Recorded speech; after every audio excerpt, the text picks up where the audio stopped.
Education की एक धमाकेदार वीडियो में आपका स्वागत है। ये है टॉपर सीरीज वर्ष 2024 और इस वीडियो में हम 20 वस्तुनिष्ठ प्रश्न को आपके सामने सॉल्व करने वाले हैं। अगर आप भी इस टेस्ट को लगाना चाहते हैं तो लिंक डिस्क्रिप्शन बॉक्स में है, चेकआउट ज़रूर कीजिएगा। एंड टेस्ट को लास्ट में हम सबमिट करके भी देखेंगे कि हमने कितना स्कोर गेन किया। इसके साथ ही आप मेरे साथ यहाँ पर स्वयं टेस्ट लगा सकते हैं। आपके सामने एक प्रश्न रखूँगा, उसके रहेंगे 4 ऑप्शंस, करेक्ट आंसर आपको बताना है। टोटल ये टेस्ट 20 नंबर का होगा और जैसे ही टेस्ट कंप्लीट होता है तो आप बताएंगे कि आपका 20 में से कितने नंबर आपने पाया है। तो चलिए स्टूडेंट्स, फटाफट हम टेस्ट को स्टार्ट करते हैं। टेस्ट को स्टार्ट करने से पहले आप जैसे ही टेस्ट के लिंक के थ्रू रजिस्टर्ड करोगे खुद को, एंड सिंपल सा आपको यहाँ पर अपना नाम लिखना है। जैसे मैं यहाँ पर लिख देता हूँ MIDD मिडिल एजुकेशन। ठीक है, गॉट इट, ये मैंने नाम लिख दिया। एंड सिंपल सा यहाँ पर जाना है स्टार्ट क्विज पे, एंड सबमिट करने के बाद आपका टेस्ट स्टार्ट हो जाएगा। आपको टाइम मिलेगा 10 मिनट का। 10 मिनट के अंतर्गत में पूरा पूरा टेस्ट पेपर सॉल्व करना है। चलिए फाइनली हम आगे बढ़ते हैं। हमारे क्वेश्चंस स्टार्ट होते हैं यहाँ से। यहाँ पर लिखा है कक्षा 10वीं विषय संस्कृत, टेस्ट नंबर फर्स्ट है एंड यहीं पर हम 20 क्वेश्चंस को अटेम्प्ट करेंगे।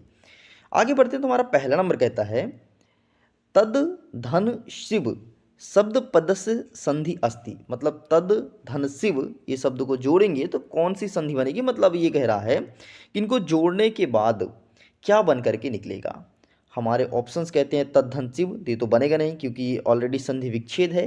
ठीक है, तत्शिव, तज्जादिव या फिर तच्छावाह। तो इसका सही आंसर लगाना है आपका option number third. Got it. तो हम भी यहाँ पर सही आंसर फिल कर देते हैं कुछ इस प्रकार से। आगे बढ़ते हैं। क्वेश्चन नंबर सेकंड कहता है पवनः इत्यस्य पदस्य संधि विच्छेदः अस्ति। और ये बहुत ज़्यादा इंपॉर्टेंट प्रश्न है क्योंकि ये 2022 में पूछा गया था, 2023 में पूछा गया था एंड फाइनली आपको 24 में भी देखने को मिलेगा। तो जो पवना है वो कौन सा संधि है, तो सॉरी पवन जो है उसका संधि विच्छेद क्या होगा। तो यहाँ पर कई सारे ऑप्शंस हैं, आप जैसे देख सकते हैं। ठीक है, पौधन अनहा, पौधन अनहा, पोधन अनहा और पवधन अनहा, और आगे एक और है पवधन ना। तो इसका सही आंसर आपको लगाना है पोधन अनहा। अच्छा, एक है पौधन अनहा, ध्यान से देख लो, एक है पोधन अनहा। तो इसका सही आंसर होगा पोधन अनहा बराबर पवना हो जाएगा। तो इसका सही आंसर हमें इस प्रकार से टिक कर देना है। आगे बढ़ते हैं। नेक्स्ट कहता है प्रश्न क्रमांक 3। तीसरा नंबर कहता है कि विसर्ग संधि उदाहरणम अस्ति। यहाँ पर कई सारे एग्जाम्पल्स दिए गए हैं, जैसे आपका मनोहर है, पावकः है, उल्लासः है, और इसी के साथ में एक और लिखा गया है जगदीशः। तो इसमें बोला है कि विसर्ग संधि का एग्जाम्पल क्या होगा। तो इसका सही आंसर आपको लगाना है मनोहरा। मनोहरा जो है वो आपका विसर्ग संधि है। अच्छा, पहचानेंगे कैसे। तो पहचानने के लिए सबसे पहले इनका संधि विच्छेद करना होगा। संधि विच्छेद या संधि विग्रह के बाद ही तुम पहचान पाओगे। तो मनोहरा का बनेगा मनः धन हरहा। ठीक, ये बनेगा। तो मनः आया, ये देखो बिंदी लग गया, दो अर्थात विसर्ग बन गया। ठीक, तो इस प्रकार से इसका सही आंसर आपको लगाना है मनोधन हरा बराबर मनोहर। ठीक है, तो इस प्रकार से ये कंप्लीट होता है। आपने 3 में से 3 में सही किया, क्या कितना सही किया आप लास्ट में जरूर बताना। नेक्स्ट कहता है चौथा नंबर बधूत्सव इत्यस्य पदस्य संधि अस्ति। जो बधूत्सव है उसमें से कौन सा पद और संधि है, हमें पहचानना है। हमारे ऑप्शंस कहते हैं आदि संधि, मतलब आदि संधि है, या फिर दीर्घ संधि है, या फिर गुण संधि है, और एक और अंतिम ऑप्शन हमारा कह रहा है कि पूर्ण रूपेण संधि है।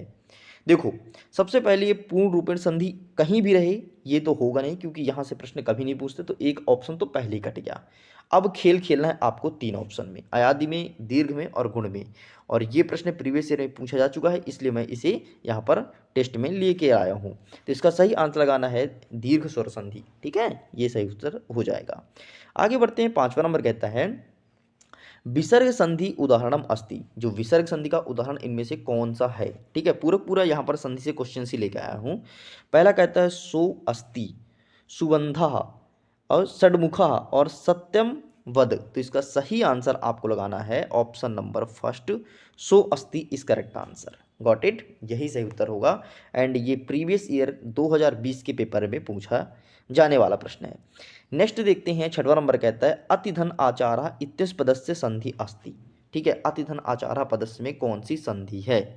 तो अतिधन आचारा बराबर अतिचारा हो जाएगा, या फिर अत्याचार्य हो जाएगा, या फिर अत्याचार हो जाएगा, या फिर आपका हो जाएगा एक अंतिम वाला अतिचार। अब देखो हमारे ऑप्शंस बड़े तगड़े तगड़े दिए हैं, बहुत सारे बच्चे कंफ्यूज हो जाएंगे क्योंकि अत्याचार और अत्याचार देखो, ठीक, ये मतलब यहाँ पर ज़्यादा कोई डिफरेंस आपको देखने को नहीं मिलेगा। ठीक है, एक में छोटी पाई की मात्रा, एक में बड़ी पाई है। तो इसका सही आंसर आपको लगाना है option number C is correct answer, अत्याचार हो जाएगा। नेक्स्ट कहता है विसर्ग संधि अस्ति, इनमें से कौन सा विसर्ग संधि है?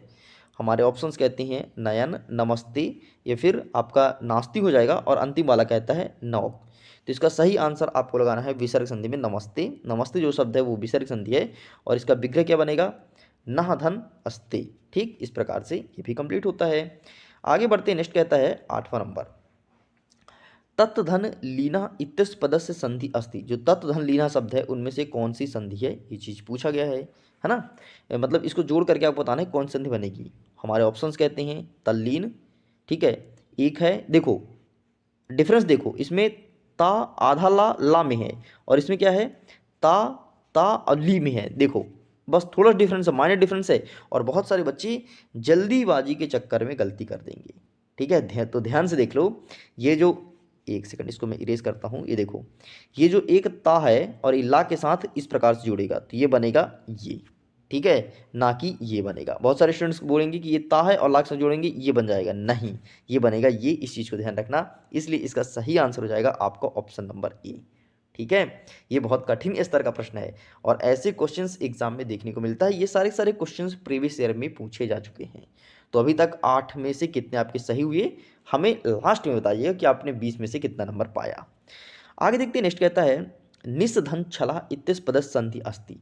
अब निस्धन छला एक शब्द दिया है, तो ये कौन सा संधि हो जाएगा? देखो निश्चल है ना। अब इसमें संस्कृत में मेन बात ये होता है कि आपको मात्रा पाई का बहुत ध्यान रखना पड़ता है, विशेष ध्यान, और ये बिंदी बिंदी जो होता है ना उसका भी विशेष ध्यान देना पड़ता है। ठीक है, तो पहला देख लो, दूसरा देख लो, और तीसरा और चौथा। ठीक है, अब देखो माइनर माइनर सब में डिफरेंस है।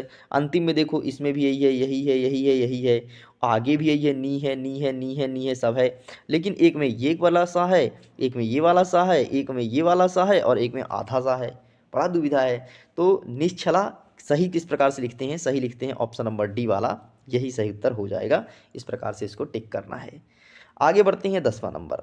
10वां नंबर कहता है सदा धन एवं डैश डैश डैश, मतलब बराबर क्या हो जाएगा? सदा धन एवं, इसको जोड़ो क्या हो जाएगा? सदा धन एवं को जोड़ेंगे तो ये बनेगा आपका सदैव, अर्थात हो जाएगा ऑप्शन नंबर आ। ठीक है ना, आपका सदैव भी गलत है, सदा एव भी गलत है, और अंतिम वाला क्या कहता है? सदावह, ये भी गलत है। तो इसका सही आंसर आपको लगाना है ऑप्शन नंबर आ, यही सही उत्तर हो जाएगा। एंड फाइनली हमने इसे टिक कर दिया। लो, इस प्रकार से हमने 10 प्रश्न अटैम्प्ट कर लिए। चलिए आगे क्वेश्चंस को कवर करते हैं, जो कि रहेगा प्रश्न क्रमांक 11 से। लेकिन आपको स्क्रीन में 11 नहीं दिखेगा बल्कि 1 से ही दिखेगा, तो कंफ्यूज मत होना, वो 11 से ही स्टार्ट होगा। ओके, तो चलिए सीधे जंप करते हैं प्रश्न क्रमांक 11 की तरफ, फिर आगे क्वेश्चंस को कवर करते हैं। हमारा प्रश्न क्रमांक 11 कह रहा है, ठीक है, पीतरौ, पीतरौ जो एक शब्द दिया गया है, इसमें कौन सा समास विग्रह है? अभी तक हमने संधि से क्वेश्चंस कवर किया, अब हम समास से संबंधित प्रश्न देखेंगे। पीतरौ, पीतरौ है तो इसमें कौन सा समास विग्रह होगा? तो जो पीतरौ को मैं समास विग्रह करूंगा तो ये बनेगा माता चा, सॉरी एक सेकंड, ये बनेगा माता चा और पिता चा। बस आपको माता चा और पिता चा कर देना है बस। और अगर हिंदी होता तो माता और पिता बनता। हमारे ऑप्शंस कहाँ पे हम देख लेते हैं, ये रहा आपका अंतिम में। ठीक है, तो इसका सही आंसर आपको इसमें टिक कर देना है। आगे बढ़ते हैं, नेक्स्ट कहता है आपका चौर भयम। चौर भयम जो एक शब्द है, इसका आपको समास बताना है कि कौन सा समास कहलाएगा। ये बहुत डेप्थ में क्वेश्चन पूछा है, क्योंकि तत्पुरुष समास के अंदर का प्रकार पूछा है। देखो ये द्वितीय तत्पुरुष, पंचमी, प्रथमा और सप्तमी। वैसे ऐसे क्वेश्चंस 1-2 एग्जाम में देखने को मिलता है, इस चीज़ को ध्यान रखना। आता है, हर बार आता है। एंड ये पेपर 2018 में पूछा था, 2019 में, और 2023 का प्रश्न है ये तुम्हारे सामने। ठीक है, ये चौर भयम वाला। तो इसका सही आंसर आपको लगाना था चौर भयम, जो हो जाएगा वो हो जाएगा पंचमी तत्पुरुष। ठीक, तो इस प्रकार से ये भी हमारा सही हुआ। आगे बढ़ते, नेक्स्ट कहता है राम लक्ष्मणौ। राम लक्ष्मण जो शब्द है इसमें कौन सा समास है? इसमें भी समास पहचानना है। अच्छा, अगर हिंदी में होता तो क्या क्या लिखते? हिंदी में होता तो हम लिखते राम और लक्ष्मण, यही लिखते ना, राम और लक्ष्मण। तो यार ये संस्कृत में है, तो ये क्या बन जाएगा? राम और लक्ष्मण किस में होता है? द्वंद्व में होता है, तो सिंपल सा राम लक्ष्मण का आपका द्वंद्व समास हो जाएगा। देखो, अगर आपकी समास का पकड़ हिंदी में अच्छी है, ठीक है, हिंदी में तुम सारे समास को पहचान जाते हो, तो हिंदी और इंग्लिश का दोनों समास सेम है, बस थोड़ी आपको रिलेट करना पड़ेगा। बस सबसे पहले जो संस्कृत में प्रश्न लिखा है उसे हिंदी में कन्वर्ट कीजिए दिमाग में, और उसके थ्रू आप निकाल सकते हैं, जैसे कि अभी हमने राम और लक्ष्मण का तुम्हारे सामने निकाला। चलिए बेटा आगे बढ़ते हैं। नेक्स्ट क्या कहता है? परोपकारा इत्यस्मिन् पदस्य समास विग्रह भवति। अब जो एक परोपकार वाला शब्द है, ठीक है, इसका समास विग्रह क्या हो जाएगा? देखो, परोपकार का मतलब होगा दूसरों का उपकार करने वाला। अब देखो हमारे ऑप्शंस क्या कहते हैं? परेशम उपकारः, परोपकारस्य कारः, परेणकार उपकारः और परेशाम उपकारः। तो भाई ना तो ये होगा, ना तो ये होगा, ना तो ये होगा, इसका सही आंसर होगा परेशाम उपकारः अर्थात परोपकारः। ठीक है, मतलब दूसरों को उपकार करने वाला अर्थात बहुब्रीहि समास हो जाएगा। चलिए नेक्स्ट आगे बढ़ते हैं। अनुरूपम इत्यस्मिन् पदे समास समासा अस्ति। जो अनुरूपम शब्द है उसमें से कौन सा समास है, इसमें समास पहचानना है। हमारे ऑप्शंस कहते हैं कर्मधारय समास, अव्ययीभाव, तत्पुरुष या फिर द्विगु। तो इसका सही आंसर आपको लगाना है कर्मधारय समास। अनुरूपम जो है वो आपका अव्ययीभाव समास होगा, कर्मधारय नहीं, अव्ययीभाव होगा। ठीक है, तो इसका सही आंसर आपको अव्ययीभाव के साथ मैच करना है। चलिए, तो आपका ये भी सही है क्या? अगर ये भी सही है तो आप अपना एक नंबर काउंट कर सकते हैं। फिर बताइएगा कि 20 में से आपके कितने नंबर आए हैं। और यहाँ पर वही सारे क्वेश्चंस प्रोवाइड कराए जाएं जो आपके प्रीवियस ईयर में पूछे जा चुके हैं, इसीलिए वीडियो को लाइक करके अपने दोस्तों के साथ शेयर जरूर कीजिएगा, क्योंकि मिडिल एजुकेशन आपके सामने टॉपर सीरीज के अंतर्गत वे सभी क्वेश्चंस लेकर के आता है जो आपके एग्जाम में पूछे जा चुके हैं, एंड फाइनली इस बार भी एग्जाम में देखने को मिलेगा। नेक्स्ट कहता है आपका लंबोदर इत्यस्मिन् पदस्य समासः अस्ति। जो लंबोदर है उसमें कौन सा समास है? ठीक है, कर्मधारय समास, बहुब्रीहि समास, द्वंद्व समास या फिर आपका द्विगु समास। अच्छा, लंबोदर का मतलब होता क्या है? लंबा है जिसका उदर, अर्थात भगवान गणेश जी। तो ये हो जाएगा आपका बहुब्रीहि समास। ये हिंदी में बहुब्रीहि समास का एग्जाम्पल है, एंड संस्कृत में भी सेम वही सेट होगा, एंड बहुब्रीहि से आपको मैच करना है। आपको पता है अगर स्वयं कोई मुझे क्वेश्चन देखता है ना कि चलो संस्कृत में इस संधि को, इस समास को सॉल्व करो, तो यार संस्कृत में ना उतनी अच्छी पकड़ नहीं होती। ठीक है, क्योंकि संस्कृत आमतौर पर इंसान 10वीं तक ही पढ़ता है, फिर इसके बाद तुम्हारा संस्कृत से ताल्लुकात खत्म हो जाएगा।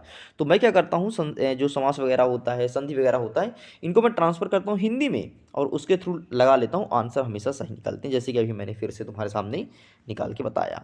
चलिए फिर से एक नेक्स्ट क्वेश्चन ट्राई करते हैं। यथाशक्ति है, यथाशक्ति का समास विग्रह आपको बताना है। यथाशक्ति का मतलब होगा शक्ति के अनुरूप, शक्ति के अनुरूप या अनुसार, ठीक, इसे कहते हैं यथाशक्ति। तो शक्ति अनुसार, ठीक है, शक्ति यथा, शक्ति यथा और शक्ति अनितकयम। तो इसका सही आंसर हो जाएगा आपका ऑप्शन नंबर डी। ठीक है, शक्ति अनुसार मत लगाना कि शक्ति के अनुसार, अर्थात शक्ति अनुसार हो जाएगा।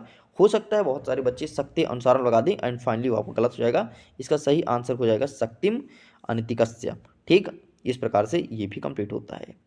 आगे नेक्स्ट कहता है हमारा कृष्णास्त्रितः इत्यस्मिन् पदे समास विग्रह अस्ति। अब आपको कृष्णास्त्रितः का समास विग्रह बताना है। तो कृष्णाश्रितः का क्या हो जाएगा? कृष्णस्य आश्रितः, कृष्ण आश्रितः, कृष्णेन आश्रितः, कृष्णम आश्रितः। तो इसका सही आंसर लगाना है ऑप्शन नंबर डी, कृष्णम आश्रितः is correct answer. Got it? इस प्रकार से ये भी हमारा सही उत्तर हो जाएगा। आगे बढ़ते हैं। ये विगु क्या है भाई? ये दिगु होना चाहिए। ठीक है, ये दिगु होना चाहिए, थोड़ी टाइपिंग मिस्टेक है, कोई दिक्कत नहीं, आप समझिएगा। दिगु समास उदाहरण अस्ति। दिगु समास का उदाहरण कौन सा है? दिगु समास मतलब हमेशा होगा संख्यावाची। ठीक है, त्रिभुवनम मतलब 3 भवनों का समूह। पितरौ, पितरौ संख्यावाची नहीं है, अनादर संख्यावाची नहीं है, एंड एक अंतिम आपको क्या कहता है, दीन दानम, दीन दानम भी नहीं है। ठीक है, जो दिगु समास होता है वो हमेशा संख्यावाची होता है, एंड आपका त्रिभुवनम अर्थात ऑप्शन नंबर ए सही उत्तर हो जाएगा। चलिए अब आगे बढ़ते हैं। अंतिम और 20वां प्रश्न देखते हैं, इसका आप क्या जवाब देते हैं, कैसे देते हैं। ठीक है, और अगर कोई स्टूडेंट 20 में से 15 से अच्छा स्कोर करता है, 15 ज़्यादा स्कोर गेन करता है, समझिए आपकी तैयारी बहुत ही अच्छी है। चलिए, तत्पुरुष समासस्य उदाहरणम अस्ति। तत्पुरुष समास का एग्जाम्पल कौन सा है? त्रिभुवनम 3 भवनों का समूह, ये तो है नहीं, ये आपका द्विगु समास है, क्योंकि द्विगु समास हमेशा संख्यावाची होता है। ठीक है, दीन दानम, ठीक है, चलो देख लेते हैं। नेक्स्ट पितरौ, पितरौ भी नहीं होगा, माता चा पिता चा, अर्थात ये हो जाएगा आपका द्वंद्व समास हो जाएगा। ठीक है। नेक्स्ट आपको कहता है अनादरम, तो इसका सही आंसर आपको लगाना है ऑप्शन नंबर बी, दीन दानम इस करेक्ट आंसर, यही सही उत्तर हो जाएगा। ठीक है, तो फाइनली इस प्रकार से हमें टिक करना है। इस प्रकार से टेस्ट को अटैम्प्ट करने के बाद जो लिंक डिस्क्रिप्शन बॉक्स में दिया है उसको अटैम्प्ट करने के बाद यहाँ पर आपका एक दिया है क्लियर क्विज, अगर आप क्लियर करके दोबारा अटैम्प्ट करना चाहते हो तो, जैसे कोई चीज़ गलत कर दी हो दोबारा अटैम्प्ट करना है तुमको, वो कर सकते हो, वरना आपको अब सबमिट ऑप्शन पर टिक करना पड़ेगा। सबमिट में टिक करने के बाद आप टेस्ट को सबमिट कर दोगे, आपका रिजल्ट क्या है, रिजल्ट आपके सामने शो हो जाएगा। मैं सबमिट करके दिखाऊं कि आपके सामने, चलिए एक टेस्ट को मैं सबमिट करता हूं एंड ये रहा आपके सामने, मैंने सबमिट कर दिया। क्या बोलता है, एक प्रश्न का उत्तर मैंने अटैम्प्ट नहीं किया, ये चीज़ बोल रहा है। ठीक है, चलिए अटैम्प्ट कर देते हैं, ये रहा ठीक सही उत्तर, क्योंकि सारे के सारे क्वेश्चंस का आंसर यहाँ पर देना कंपलसरी है, तभी जा करके आपका टेस्ट सबमिट होगा। ठीक, तो अब हमने इसको सबमिट कर दिया एंड फाइनली सबमिट हो चुका हमारा टेस्ट, देख लीजिए कुछ इस प्रकार से आपको सबमिट करना है। एंड यहाँ पर एक ऑप्शन है व्यू रिजल्ट, देखिए व्यू रिजल्ट में आपको टिक करना है और यहाँ पर टिक करने के बाद आसानी से आप अपना रिजल्ट देख पाओगे कि आपने कितना नंबर पाया है। तो हम अपना रिजल्ट दिखा देंगे कि हमने कितना नंबर पाया है, चलो दिखाई देते हैं भाई। बाकी यहाँ पर कुछ नहीं है, यहाँ पर जो पढ़ने वाली बातें हैं फालतू की, जिसे पढ़ना हो तो पढ़ो, वरना अपना आप रिजल्ट देखो। चलिए देखते हैं कितने नंबर आया है हमारा, और आप ऐसे ही अपना नंबर देख सकती हैं। ठीक है, तो ये देखिए ये पूरा स्कोर खुल गया। करेक्ट आंसर हमने 100% करेक्ट आंसर दिया है। ठीक, ये हो गया आपका। गलत 0% है, और स्किप मतलब हमने स्किप नहीं किया, सारे क्वेश्चन अटेम्प्ट किया, 100% मार्किंग है। ठीक है, बाकी यहाँ पर देखो आंसर खुल गए। इस प्रकार से टेस्ट के फायदे हैं, ये देखिए आंसर्स भी एक एक चीज़ खुल गए। ठीक है, इस प्रकार से आप आसानी से टेस्ट को अटेम्प्ट कर सकते हैं, पूरे पूरे सही आंसर देख सकते हैं। अच्छा, अगर कोई गलत होगा ना आपका, तो गलत आंसर यहाँ पर दिखा देगा कि आपने क्या दिया था, और फिर नीचे दिखा देगा सही आंसर। चलिए स्टूडेंट्स, तो इस प्रकार आप टेस्ट को अटेम्प्ट कर सकते हैं। बताइए कि आपने अभी टेस्ट में कितना नंबर पाया। मैं उम्मीद करता हूँ ऐसे ही टेस्ट लगातार आप सब देते रहेंगे और अच्छे मार्क्स गेन करते रहेंगे। वीडियो पसंद आया तो वीडियो को लाइक कीजिए, अपने दोस्तों के साथ शेयर कीजिए। पहली बार आए हैं तो मिडिल एजुकेशन को सब्सक्राइब जरूर कीजिएगा। हिंदी में जिस प्रकार से तगड़ा कंटेंट मिला था उसी प्रकार से आपको संस्कृत विषय में भी दिया जाएगा। मैं वीडियो को एंड करता हूँ। एग्जाम की all the best, bye bye.